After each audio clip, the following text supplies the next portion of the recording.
माझी आई मला म्हणत असते, आपण लोकांचं भलं करायचं. देव आपलं ऑटोमॅटिक भलं करतो. लोकांच्या जीवनामध्ये आपल्यामुळे त्यांना आनंद भेटला पाहिजे. त्यांच्या चेहऱ्यावर हसू भेटलं पाहिजे. त्यांना जगण्यासाठी एक नवीन दिशा भेटली पाहिजे. आणि हे जर आपण केलं ना, आपली लाईफ ऑटोमॅटिक ग्रो होते. आपल्याला ऑटोमॅटिक देव सगळ्या गोष्टी देतो. कारण देवावरचा विश्वास मित्रांनो, काही जणांना नसेल, काही जणांना असेल पण. पण जो विश्वास गावाकडल्या लोकांचा आहे ना, तो खूप आहे. आणि मी सुद्धा कधी-कधी विचार करतो ह्या गोष्टी मी स्वतः अनुभवल्यात यार.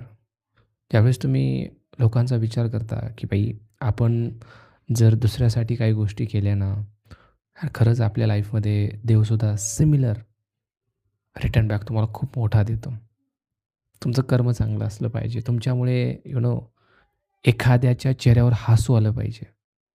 एखाद्याची लाईफ बदलली असेल किंवा काहीतरी त्याच्या लाईफमध्ये जर तुमच्यामुळे चेंज झाला ना, डेफिनेटली गॉड इज डिअर.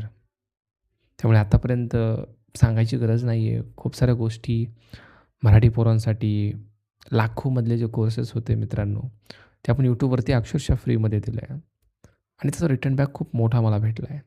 आणि सातत्यानं माझ्या आईचं तेच सांगणं असतं, की "तू त्यांच्यासाठी करत राहा, करत राहा. तुला काहीच कमी पडणार नाही." आणि मित्रांनो मी हे अनुभवतोय. काहीच कमी पडू देत नाही देव. काहीच.